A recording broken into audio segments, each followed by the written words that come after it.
Oke, baik adik-adik, selamat pagi untuk kita semua. Pagi, Ibu. Apa kabar kalian untuk pagi hari ini? Kabar baik. Puji Tuhan. Ya. Sebelum kita lanjut ke kegiatan berikutnya, alangkah baiknya kita memperkenalkan diri kita dulu. Kalian maunya mulai dari ibu atau dari kalian? Dari Ibu bisa. Oke, baik. Perkenalkan, nama Ibu Bergita Indah. Adik-adik bisa panggil Ibu Indah. Status Ibu, ya Ibu jelaskan dengan status, adik-adik tidak bingung. Status Ibu adalah guru BK di sekolah ini. Oke, terima kasih. Waktu selanjutnya saya berikan kepada adik-adik untuk memperkenalkan diri. Baik, Ibu. Perkenalkan, nama saya Ibu Daud. Bisa dipanggil Mira. Kelas 10. Baik, terima kasih atas kesempatan yang diberikan. Nama saya Selvian Jessica. Teman-teman bisa membantu saya Selvi. Saya dari kelas 10. Terima kasih. Perkenalkan, nama saya Maria Kristina Bau, biasa dipanggil Kristina. Saya dari kelas 10 2. Oke, baik, terima kasih adik-adik yang sudah memperkenalkan diri masing-masing. Selanjutnya, karena sebelum kita lanjut ke tahap ini, Ibu ingin menjelaskan sedikit waktu kita hanya 40 menit. Karena sebentar Ibu ada kegiatan dengan rekan-rekan. Bagaimana? Apakah kalian sepakat? Oke, karena kita tadi belum mulai dengan doa, satu orang bisa bantu Ibu untuk memimpin kita dalam doa. Baik, Ibu. Saya akan memimpin kita dalam doa. Di dalam kelas saya, hari ini secara doa kita berdoa mulai. Bismillahirrahmanirrahim. Alhamdulillahirabbil alamin. Arrahmanirrahim. Maliki yaumiddin. Iyyaka na'budu wa iyyaka nasta'in. Ihdinas siratal mustaqim. Siratal ladzina an'amta 'alaihim ghairil maghdubi 'alaihim waladdallin. Amin. Oke, baik adik-adik, sebelumnya Ibu ingin menyampaikan sesuatu. Kegiatan kita pada pagi hari ini adalah bimbingan kelompok. Nah, sebelumnya Ibu ingin bertanya kepada adik-adik, apakah adik-adik sebelumnya sudah pernah mendengar atau mengikuti kegiatan bimbingan kelompok? Belum pernah. Oke, karena adik-adik belum pernah mendengar ataupun mengikuti, Ibu di sini akan menjelaskan tentang pengertian dari bimbingan kelompok. Nah, bimbingan kelompok ini adalah suatu kegiatan pemberian layanan bimbingan yang dilakukan dalam suasana kelompok atau dilakukan dalam bentuk kelompok seperti itu. Nah, untuk materinya pada pagi hari ini adalah tentang komunikasi efektif. Baik, Ibu di sini akan menjelaskan tentang pengertian dari komunikasi efektif itu. Nah, jadi komunikasi adalah penyampaian informasi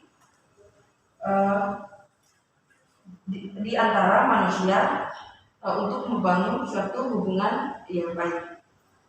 Nah, secara umum ada beberapa fungsi dari komunikasi. Yang pertama, dapat menyampaikan pikiran atau perasaan. Yang kedua, tidak terasing atau terisolasi dari lingkungan karena dia sudah membangun hubungan yang baik dengan lingkungan, dengan tetangga ataupun dengan orang-orang di sekitarnya. Yang berikut, dapat mengajarkan atau memberitahukan sesuatu. Setelah kita mendengar berita atau berita penting yang bisa berguna untuk tetangga kita ataupun orang-orang di sekitar kita, kita bisa meneruskan informasi tersebut. Baik. Selanjutnya, dapat mengetahui atau mempelajari dari peristiwa di lingkungan. Misalnya, ketika kita melihat orang-orang di sekitar kita, mungkin ada yang tidak baik perilakunya, kita bisa memberitahukan kepada orang-orang sekitar kita ataupun teman dekat kita, memberitahukan bahwa kita tidak boleh mengikuti sikap atau perbuatan orang tersebut. Nah, yang berikut dapat mengurangi atau menghilangkan perasaan tegang. Nah, setelah kita mendengar berita, informasi, mungkin informasi tersebut bisa menghibur kita. Kita dengan sendirinya mungkin bisa merasa terhibur, sehingga mungkin otak kita mungkin sedang blank dan bisa mengeluarkan sedikit senyuman seperti itu.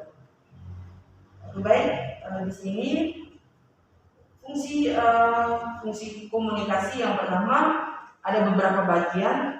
Itu ada fungsi yang pertama itu ada fungsi komunikasi sosial. Nah, komunikasi itu penting membangun prinsip diri kita, aktualisasi diri, kelangsungan hidup untuk memperoleh kebahagiaan, terhindar dari tekanan. Nah, yang kedua itu ada fungsi komunikasi ekspresif. Nah, fungsi komunikasi ekspresif ini dapat dilakukan sejauh komunikasi tersebut menjadi instrumen untuk menyampaikan perasaan-perasaan atau emosi kita melalui pesan-pesan non-verbal. Yang berikut ada fungsi komunikasi ritual. Nah, komunikasi ritual sering dilakukan secara kolektif. Suatu komunikasi sering melakukan upacara-upacara berlainan sepanjang tahun untuk mengucapkan kata-kata dan menampilkan perilaku-perilaku yang bersifat simbolik. Baik, itu ada beberapa fungsi. Kita masuk di hal-hal yang perlu diperhatikan dalam berkomunikasi. Yang pertama itu ada kontak mata. Hal pertama yang dilakukan seorang pembicara yang baik adalah menatap lawan bicara dan mengambil jeda untuk memulai sebuah pembicaraan. Nah, hal ini merupakan salah satu cara yang membantu untuk menciptakan kesan baik pada lawan bicara. Jadi ketika ada teman bicara, kita harus memperhatikan mata, atau kita harus terus menatap teman kita ketika berbicara seperti itu. Yang kedua itu ada ekspresi wajah. Nah, adik-adik, wajah merupakan cermin kepribadian individual. Nah, ekspresi wajah mengungkapkan pikiran yang sedang melintas pada diri seseorang. Nah, sebagai contoh, sebuah senyum mengungkap keramahan atau kasih sayang. Mengangkat alis mata menunjukkan ekspresi heran. Semua emosi dan berbagai macam tingkah manusia diekspresikan dalam emosi yang berbeda yang tergambar di wajah. Jadi, saat melakukan komunikasi, tunjukkan ekspresi bahwa Anda tertarik dengan bahan pembicaraan tersebut. Yang berikut itu ada postur tubuh. Nah, setiap gerak-gerik tubuh saat berbicara mesti dikoordinasikan dengan kekuatan meyakinkan dari Anda. Mereka bisa jadi semacam tambahan untuk cara belajar yang dapat diungkapkan secara visual daripada secara verbal. Nah, itu adik-adik, itu ada beberapa materi tentang komunikasi efektif. Nah, mungkin dari adik-adik, mungkin ada yang bisa menceritakan mungkin dari beberapa ini ada hal-hal yang perlu diperhatikan. Mungkin adik-adik pernah mengalami seperti itu, bisa adik-adik ceritakan kepada ibu. Misalnya mungkin dalam berbicara adik-adik kayak mengeluarkan semacam emosi, tapi melalui kayak mimik wajah, ekspresi wajah, ataupun tindakan postur tubuh begitu. Ya, tapi bukan dari saya sih, saya mengerti dari teman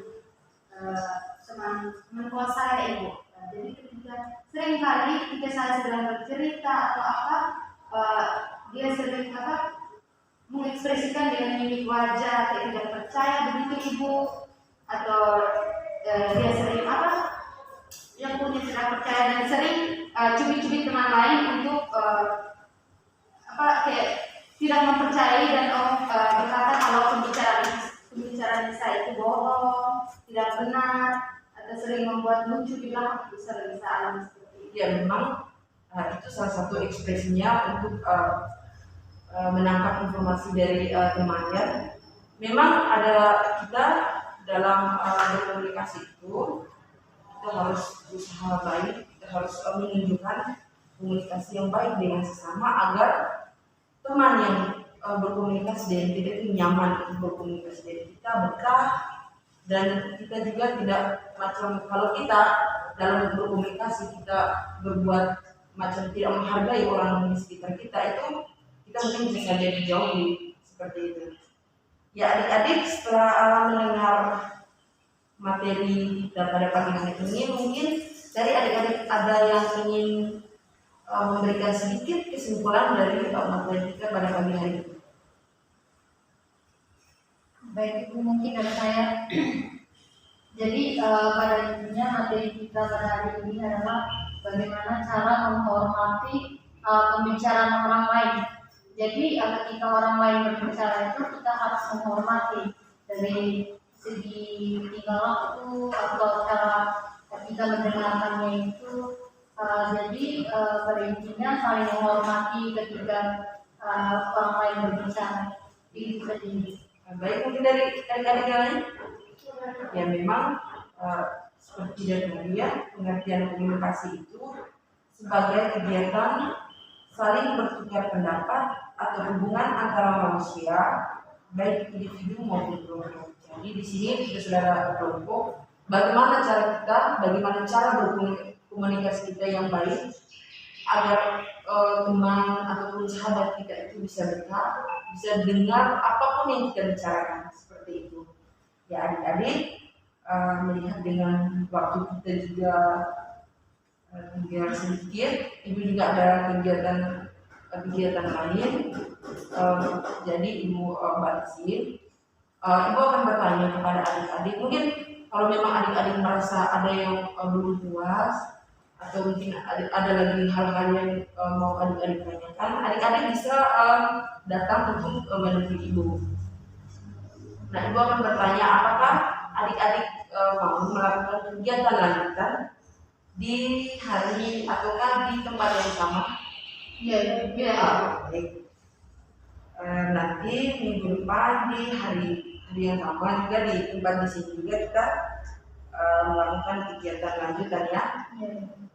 Oke, baik, karena waktu tinggal sedikit sebelum kita mengakhiri kegiatan kita, ibu ingin mengucapkan terima kasih kepada adik-adik karena sudah menyediakan waktu untuk datang mengikuti kegiatan kita pada pagi hari ini.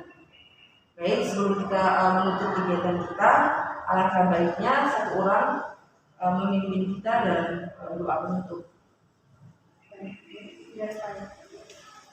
Baik, Ibu dan teman-teman, sebelum kita mengakhiri pertemuan kita pada hari ini, alangkah baiknya kita berdoa dulu. Dan izinkanlah saya membawa doa ini secara iman Katolik. Berdoa dimulai. Dalam Bapa Putra Kudus, amin. Terima kasih ya Bapa di surga karena berkat dan perlindungan-Mu, kegiatan bimbingan kelompok kami pada pagi hari ini berjalan dengan lancar. Nama puji ya Tuhan hari ini, esok dan kita dan segala abad. Amin.